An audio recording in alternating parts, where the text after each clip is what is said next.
Hello dear students, I hope you have completed the task. If yes, then let us compare our notes. Okay, the topic that I had asked you to prepare on was Doctrine of Indoor Management. Now that is something which is common to both CA Foundation as well as CA Inter syllabus. Okay, so let's see if your notes match with my notes. Now, the first tip that I had given you while preparing the theory notes was that go through the past exam questions. Now, this is such a topic that not much variation is asked on indoor management. Okay. Question was asked in November 2018. Let us read that question. The persons not being members, it means they're talking about outsiders, dealing with a company are always protected by the doctrine of indoor management. Explain. So they wanted to explain the doctrine of indoor management. Also explain when the doctrine of constructive notice will apply. It means they are asking you to write the exceptions to the doctrine of indoor management. Okay, so this is the exam question and it was asked just once, but it has been asked a few times in CA Foundation as well. Now, before going through the notes, let us read what is given in the module, because that is how you will prepare the notes, right? You will first go through the content. So let us go through the content and highlight the points around which we will prepare our notes. Now let us read the theory from the module. The doctrine of indoor management. According to this doctrine, the persons dealing with a company cannot be presumed to have knowledge of the internal affairs of the company.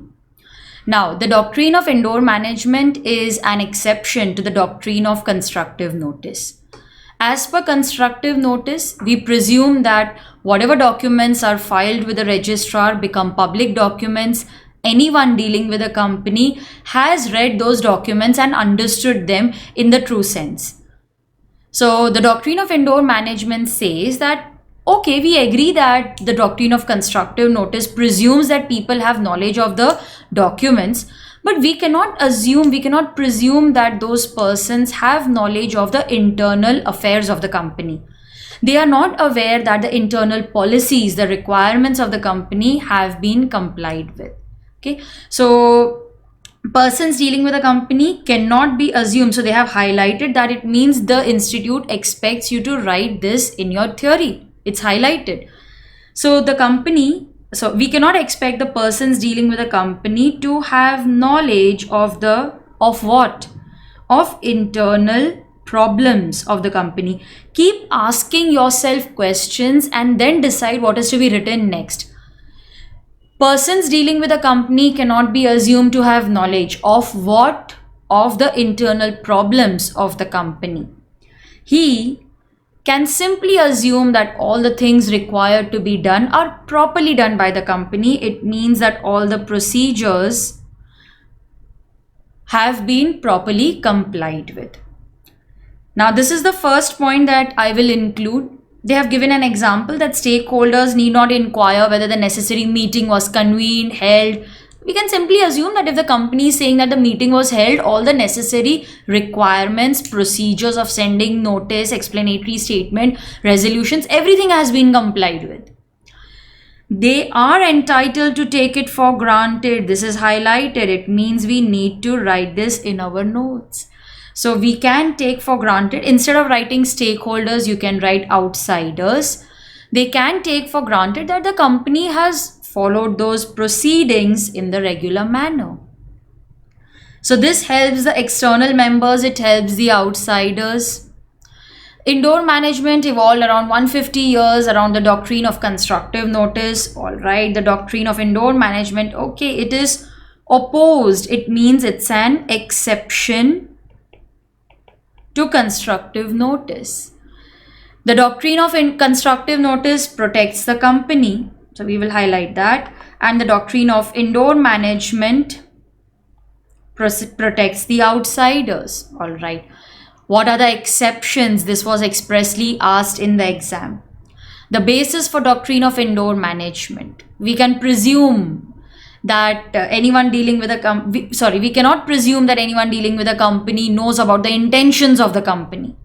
We can only assume that the policies, procedures which were stated have been properly complied by the company.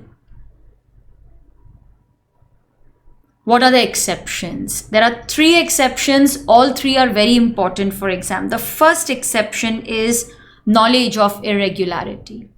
Now, a person will not get the benefit of indoor management if he has actual knowledge of irregularity.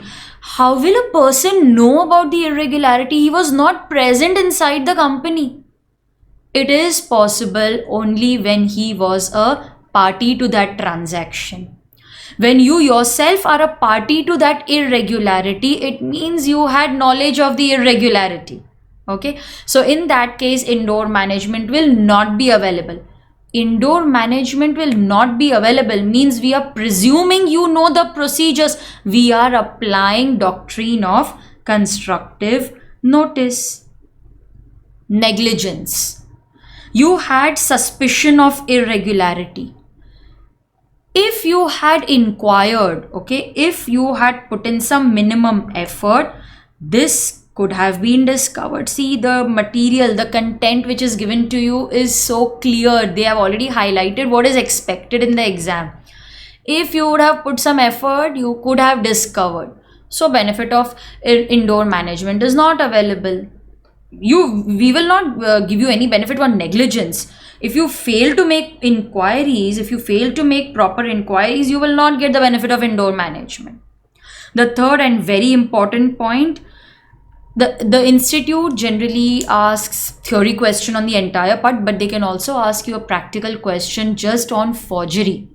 Now, forgery means you're copying the signature of some other person. It's void ab initio. It's an illegal act. The second point is very, very important for exam. A company can never be held liable for forgery committed by officers. If the company is not liable, who will be liable? The officers themselves will be liable. So can I say, yes, you're right. The corporate veil is lifted. Okay, now this is the theory. I have highlighted the points that I would have written in my theory note. Let us see how you have prepared the notes and let's quickly compare it with my notes. So now we have discussed that the doctrine of indoor management is an exception to the doctrine of constructive notice. So if I would have prepared the notes, I would have first started with doctrine of constructive notice, because it is very important for me to first revise what is constructive notice. Only then I will be able to decide whether the doctrine of indoor management is an exception or not. Okay, so I would have first written something about the doctrine of constructive notice. In the exam, we can also write about doctrine of constructive notice. Then we can start with our answer of indoor management. So you are arriving at the solution. What is constructive notice? We presume that the documents filed with a company are public documents. So anyone dealing with a company is presumed to have knowledge. Now, what is knowledge? It means that he has read those documents and he has understood those documents the way they were meant to be understood. This is a presumption. That is why I have highlighted the word presume, because the company presumes that the outsider has read those documents and he is aware of the conditions or the provisions. Don't you think it's a negative doctrine? Because you're putting the blame on the outsider. You should have checked. We assumed you knew about it. Now the company is not liable. So it's a negative doctrine. It favors the company. It goes against the outsiders. Okay, so these are 3 points of constructive notice. Now, indoor management is an exception. So let us write it's an exception because it favors the outsider and not the company. If you compare this with the content that we just read, we have freezed everything into just few points. Okay, it's a concise note. Okay, it's a very brief note. The doctrine of indoor management. Now, indoor is the key word. Indoor means inside, internal. So indoor management talks about internal procedures. How will the outsider know about the internal procedures? So outsiders cannot be presumed. So see, we are contradicting because it's an exception. So we are contradicting it with the constructive notice. How can you presume that outsiders have knowledge of the internal problems? You can also write internal irregularities of the company. So indoor, internal. So 2 points of internal.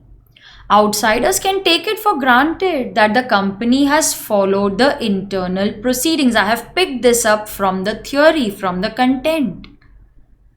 What are the 3 exceptions? Now I have put this in a box so that it is easy for us to remember, and there is a comparison. If you have knowledge of irregularity, if you know about the irregularity, how come you have knowledge? You're an outsider, no? You have knowledge because you yourself was a party to the transaction. So person has knowledge, actual knowledge. How? Because he himself was a party to that transaction. Suspicion. No, I didn't have knowledge, I swear. But you had some suspicion here, right? Now we don't favor those who behave negligently. So you were negligent. How come? Because you could have discovered this irregularity with some proper inquiries. You failed to make proper inquiries. So we will not give you the benefit of indoor management. Forgery. It's void ab initio. I had highlighted that point while reading the content. A company cannot be held liable for forgeries committed by officers. Then who will be liable? The officer himself. So let us add that point over here. The officer is himself liable. Okay. So the entire answer has been converted. I'll just zoom in. Okay. The entire answer has been converted into one small note of just 1 page. So guys, I hope you enjoyed watching this video as much I enjoyed making it. If you like this video, please share and subscribe to your channel Theory Masters Learning so that you don't miss out on more interesting videos.